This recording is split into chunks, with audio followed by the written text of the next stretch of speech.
Okay, so we have 6 games that I've selected here that I think are going to be great fits for you. I encourage you to look up some games. There's good YouTube videos out there for reviews, but obviously this is my personal one for you. And we're going to start with Onitama. This is a 2-player game. You mentioned that your son likes laser chess. Now I didn't look up what laser chess is, but I assume it's some variation on the game of chess. There's a lot of different variations on it. Onitama is my favorite chess-like game. There are several things I like about it. The box is kind of unique. It has like it magnetic right there, so it's kind of cool how it closes up and you can stand it up. And then the board it comes with is this cool mouse pad type thing. And it's very simple. What I like about this game is when you play regular chess, the gulf in skill between players can be enormous. And so people just get smashed, or it's really about memorizing and knowing a bunch of different moves. And Onitama is not like that, but still very strategic. So it comes with these little men. You have, each person has a sensei that starts here. And the blue sensei, I'll get it out of here, starts over here, and you have your students that line up next to him all along here. And then there's a deck of these cards, and you're not going to use the whole deck. You're just going to give each person 2 cards. And I love these cards because they're so cool. They have calligraphy on them, and they've got a cool little saying from, most of these are quotes from The Art of War by Sun Tzu. So some cool literature there. And you'll deal 2 of these to each person, and then you'll deal a third one between the 2 players. And the color it has a blue one here, so we'll face this toward the blue player. Then you're just going to go back and forth taking turns, just like in chess. These players would all be out here. And until someone wins. You win by taking the other person's sensei, or by getting your sensei to stand on their pagoda, which is this colored space here where the other sensei starts.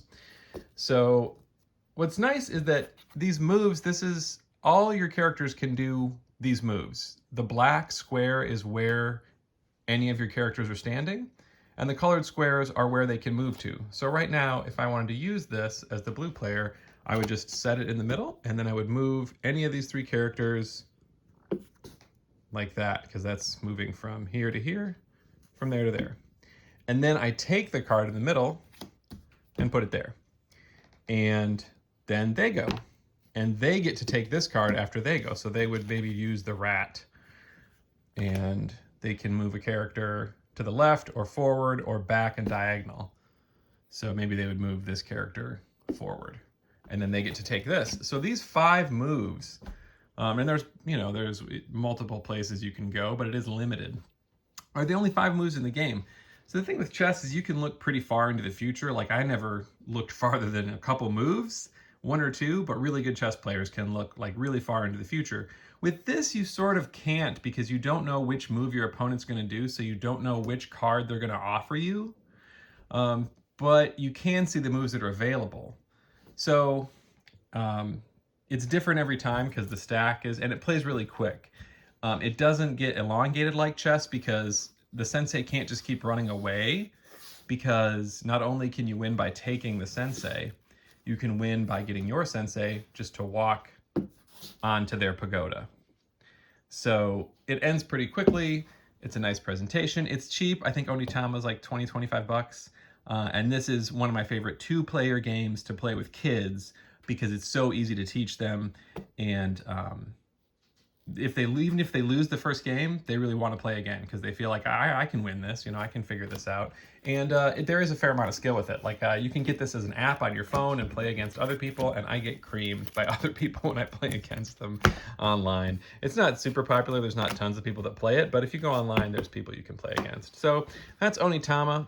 It's a pretty popular 2-player chess-like game, and I like it. So I'd recommend that if combat chess style games are what you like. I'll get this out of the way, and let's look at this game. This is my wife's favorite game. I don't have a box for it because it got wet, but it's called Patchwork. So the theme is quilting and patches. And this is a more friendly, it's still only a 2-player game. These are the only 2-player games, Patchwork and Onitama. And you're going to be taking all these little, let me open this. See how it has all these little buttons and different patterns for the pieces. You're going to be taking all these little polyomino Tetris shapes. And what you're actually going to do is build a circle of them around this center board, because you're going to be going through and picking. You can only pick, where's the piece? There's like a little maple piece in here, this wood piece in here. You're going to put that like here, and then you can only pick the 3 pieces that are in front of it, and there'll be a big circle. So you'll just be going around the circle, and on your turn, let's say I wanted to pick this piece, I'd have to pay 3 buttons for it. This is how much it cost, and this is how much time it takes me to sew this pattern. So we each have a little piece, this little either yellow or orange, whatever color that is for this one, and green for this one. And we're moving along this track from the start here, getting closer to the middle, and then finally we get to the middle and we end. So it takes time to add this. When I take this piece, I just add it onto my board. And we're just trying to fill up our boards before the game ends, because any empty spaces are negative points. And also any buttons on the piece, when your guy passes over a button space like this, when he goes from this space to this space, you get buttons, and buttons are, well, they're how you buy things. So you need buttons. So pieces have a lot of different value. Like this piece is nice because it has a fair amount of squares. Like there are smaller pieces than it, like this is a smaller piece. And it has 2 buttons on it. So it's going to earn you buttons as the game goes on, which is good because buttons are also worth points. And it's an interesting shape. So it's all about evaluating, like, do you want this piece or that piece? What pieces can you afford? And you're just playing a little fill in your thing here. And then at the end of the game, you're just going to score points based on how much you've been able to fill up.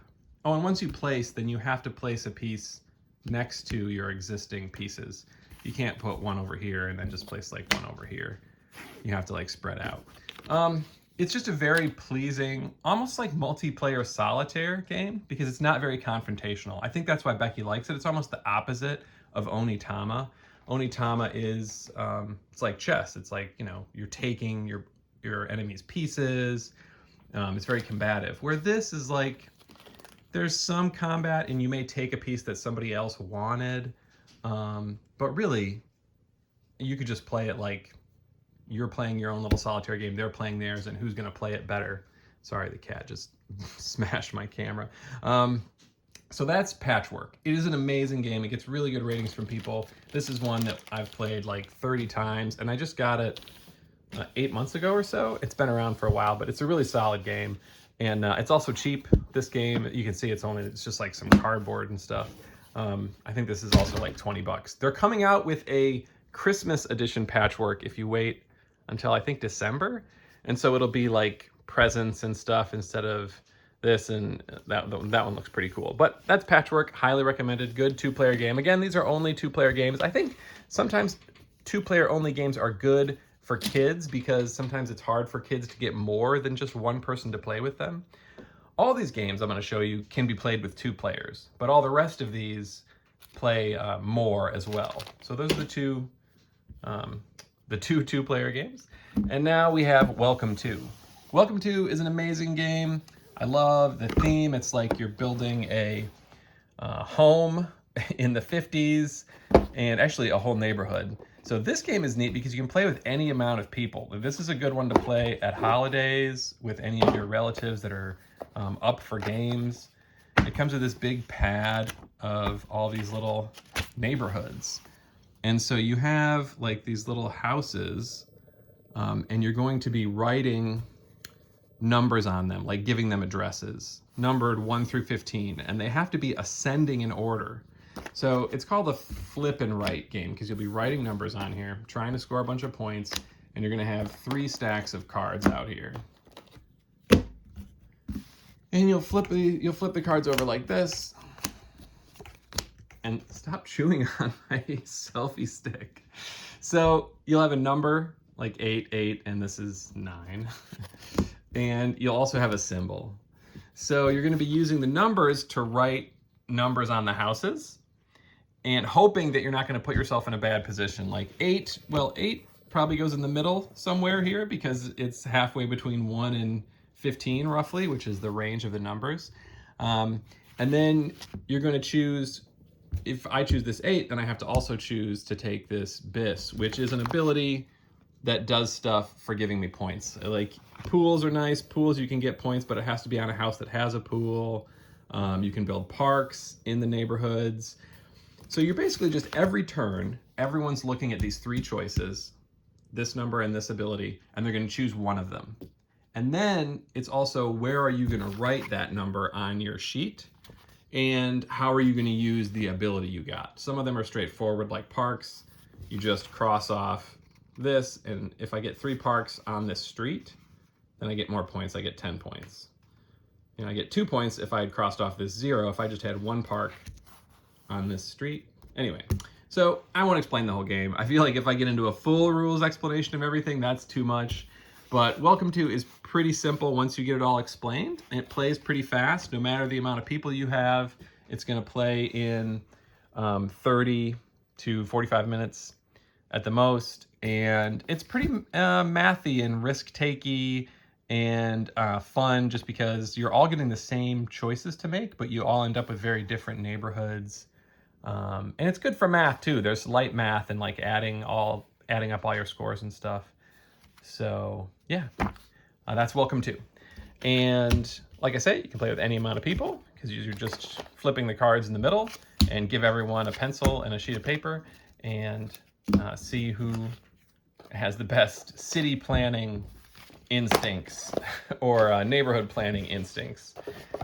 And Welcome To has a bunch of expansions for like Christmas time and Halloween, different abilities and different, you can put like Christmas lights on your houses and things like that. I don't have any of those, but this is another game that I've played a lot of with a lot of different people, and most people really like it. This is Gizmos. Now this is a little more, this and Res Arcana are the most like gamery type games. So if that's really what you're looking for, let me use both my hands here for a sec, then these are the ones you might be. Now neither of these are what's called heavyweight games, like very complex, of course also very strategic when they're complex, but because those games are tough if no one's really, like I'm sure you guys could take them on, but I thought we'd stick to, this is a medium weight game. So Gizmos is fun because it's got all these little marbles for one. And it's got this cool little dispenser where where the marbles come out of. It's like this little marble thing. Each marble represents a different type of energy, and you're all scientists working to create different gizmos for let's see if I can open this, for a science fair.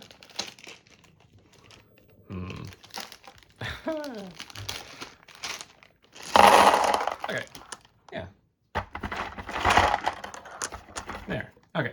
So this is basically just a way to be offered different colors. And this could have just been a deck of cards, right? But I love that they went to the trouble of making it, and they give you these little rings. Everyone gets a ring to put their energy in so they don't, that's how you keep them on the table where you need them. It easily could have been just cards, but they made them marbles, and I think it really improves the game. Just the tactile nature of grabbing marbles and using them. And it's a card-driven game, so there's just a bunch of cards, which are the eponymous gizmos of the game, and you just learn the iconography of what this means. So if I want to build this gizmo, I need 1 red marble, and it's going to do things. It's basically a game where you have like 4 different actions you can take. You can build, you can draw energy, you can, what are they?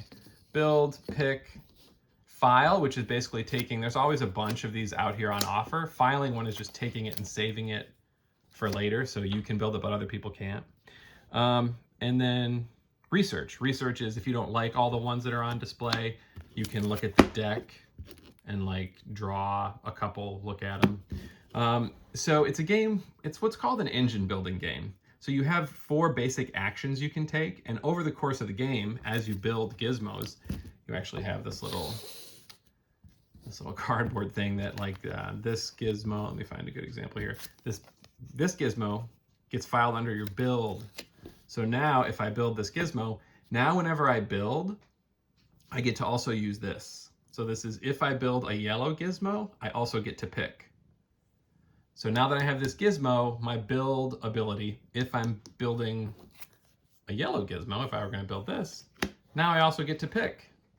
So your basic actions throughout the game, as the game goes on, become better and better.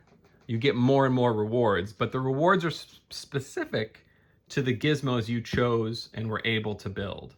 So you're building your own engine, and there's not only benefits to the actions, like, you know, there's things you can build. You can make your pick action better. If I pick a yellow, I get a random one. You can get random ones by just digging in here. So you don't get to choose the color, but you get one. You can also build converters. So this is a converter where I can turn one blue marble into anything. So if I needed a red marble but didn't have it, this could turn a blue marble into it, for instance. And this is the same thing, so you can convert. You can also upgrade, because at the beginning of the game, you can only have up to 5 energy stored in here. But if you build, well, there are cards that would go under here. I don't have any. I could look for an upgrade card, let's see. That just make it so now you can have 6 or 7 marbles in here, which is really helpful. Or you can file more. You can have more gizmos stored in your file. Or you can research more things. You can look at more cards when you research. So it's a game where you, and it ends when someone builds 16 gizmos. So it's a pretty simple game once you learn the iconography. There's no words on these cards, which I like. A lot of games you'll play will have, like, they'll describe what they do on them. But this game, once you learn the iconography, you know, you don't need to read any extra text at all. It's just the card shows you what it does through looking at it. So I played this game with pretty young kids, actually. I've played this game with some smart, like, 6 and 7-year-olds. Kids are great at learning games. If they want to play, if they're motivated to play, it's really easy to teach them a game like this that doesn't have a lot of writing. Because sometimes kids don't like to do a bunch of reading when they're playing a game.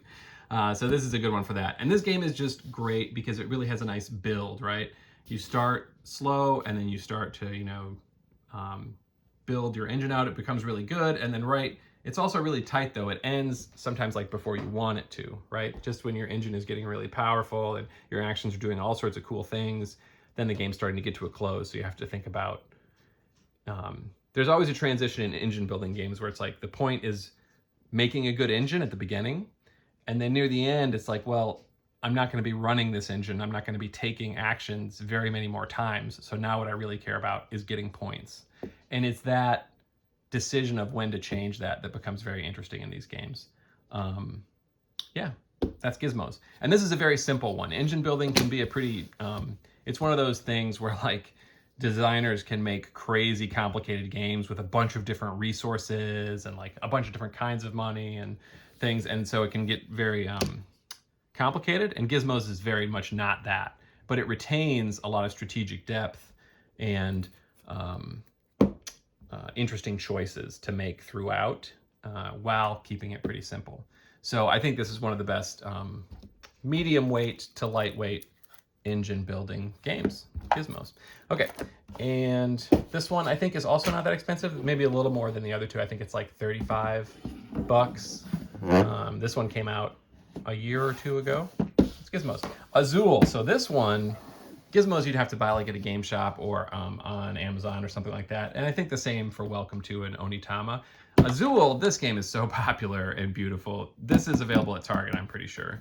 And obviously on Amazon and at board game stores and things like that. If you do have a local board game store, I don't know if you live in, like, a major metropolitan area or a somewhat sizable city, but you probably have, if you do, you probably have a board game cafe or a board game store where they let you, you can go in and play. And I'd encourage you to frequent those just because it helps grow the hobby and support local businesses. And especially for kids, it can be a good way to grow the hobby and, like, meet, interesting people. So Azul is another one of these multiplayer solitaire games. Similar to Patchwork in that everyone has their own player board. There's 4 of these boards, and there is all of these, 20 of each color, of these beautiful, you can see them pictures of them on the board here, but there's all these beautiful little, they look like starburst. They're just this shiny, like, what do I want to call it? It's not plastic. It's like, it's just really, it's even better than these. These are plasticky. I mean, they're cool. They have like little bubbles in them and stuff, but these just feel so chunky and good to play with and look at. They're beautiful. I won't explain all the rules to this game, but I'll just say they're pretty simple and it is super fun. It is a drafting game, so there'll be a bunch of these in the middle of the table on offer, and you'll be taking some every turn and, you know, putting them on your board here on this side of it. And then once everyone's done taking for the round, you get to move it over and put it on your board where it matches. And you're trying to score the most points, and you keep track of your points up here just with a little cube. You're trying to score the most points, and there's some ways you can score points at the end of the game by getting like all 5 of a color, or getting a whole row completed. A column. This is a row. This is a column. So there are ways to do that, but you also score as you put the pieces down, depending on how you put them down. And this game is also pretty cheap. I think it's like 25 bucks. And there's a couple, not expansions to it, but follow-ups. Like there's 2 other Azul games that are similar but different. I own both of those as well. They're super fun, but this is the original, probably the best Azul. It's just beautiful. I've played it with mainly adults. Adults really like this game, but kids really like it too. So I think it's one of those games where you can play it a bunch of times and still find it fun. It's not super stressful. It's never a hard choice to make. I mean, it is compelling. The choices are compelling, but it's not like, what do I do? Whereas some of the more complex games, you can get to, even right after the game's been explained to you, your turn happens, and it's like, okay, what are my options again? It's pretty clear. It's always clear what your options are in this game. And you always feel like you accomplished something, even if you don't win. And it's hard to tell who's winning. That's another, I haven't mentioned that before. I really like in a game, nobody likes a game where it's half over and you already know who's going to win. You just have to play it out because you don't want to be a quitter or be rude to the person who's winning, but we all know who's winning. This isn't a game where that happens. None of these games really happen in that way.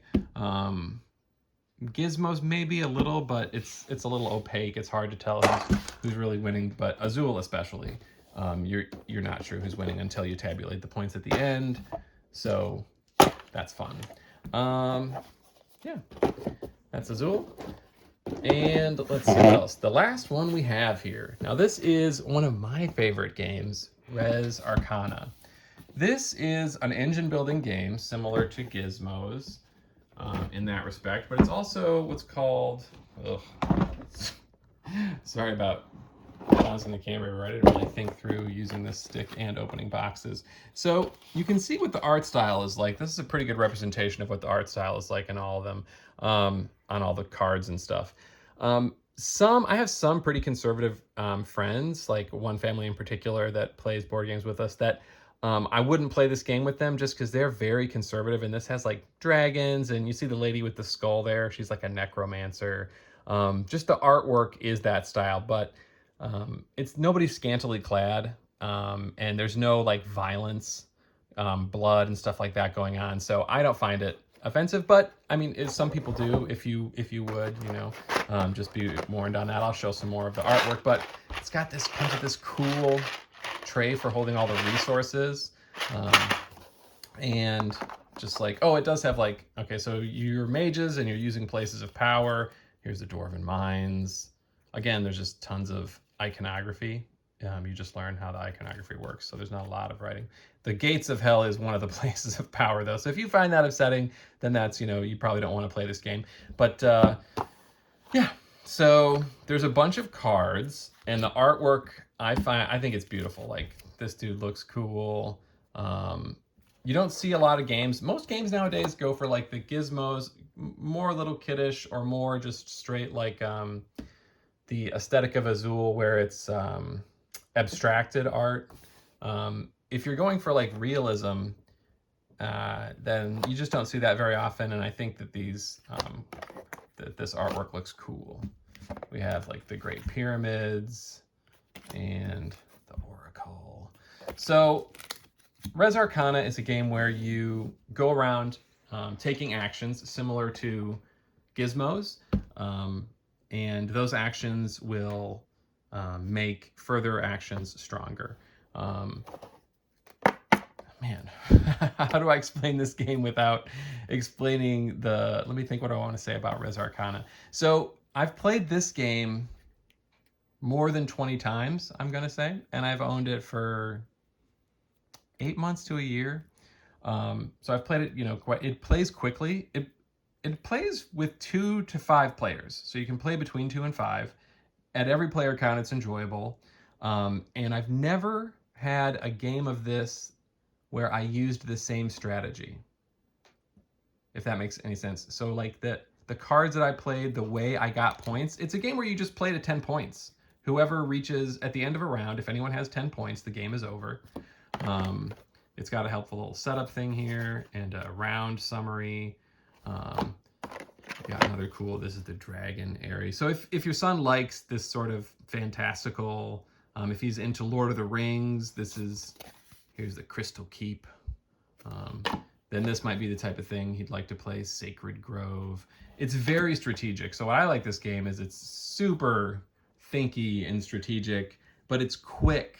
Like I've played a lot of much bigger games, bigger boxes, more components, more stuff going on. I mean, this game only has one. This is all the cards in the game right here, like these cards. And then there's these cool cardboard pieces. Oh, there's some more cards there. And I have all these sleeved, so they look, you know, a little bigger than they would if you didn't have them, like about twice as tall. So, and then there's some more cardboard bits in here. They're like things you can use, but there's just not much to it. There's not many components. But with those components, the variance you can have in how you play is so large. Like I say, I've played it many times and I've never used the same strategy twice. I've never, there's a bunch of different characters you can play as, and these are just, they give you a somewhat different like power to use during the game. So they're not, but yeah, there's just a lot to it. And it's a good mixture of drafting, which is kind of what Azul is about, like drafting, picking things, and then, and also building an engine of cards played in front of you that make how you play the game different than how your opponents play the game. And then this game does a more of, not a lot, it's still sort of multiplayer solitaire, but you can interact with the other players in some ways. You can do some negative things to them. You can do some things to help them actually too. They help you as well. But yeah, Res Arcana. There is one expansion for it that I have. It's a small expansion. I think this is the Lux et Tenebrae, which means light and dark, I think, in Latin. So yeah, this is one of those games where I wouldn't have thought to buy it just seeing it in a store. Like I do like the artwork, but it is sort of derivative of just like, okay, mages and, you know, and even the artwork style is like harkening back to that 1980s Dungeons and Dragons look. I'm just not crazy about it. And it doesn't seem like something my kids would be crazy about either. So I try to get games that they would like. But I'm glad the reason I was made aware of it is because the designer is Tom Lehman, who is famous in the board game community for he's had just amazing games. And he started his own publishing company. This is the first game that he made with his own publishing company. And so on that, I bought it. And I'm so glad I did because it's always fun and interesting to play. So that's Res Arcana, Azul, and Gizmos.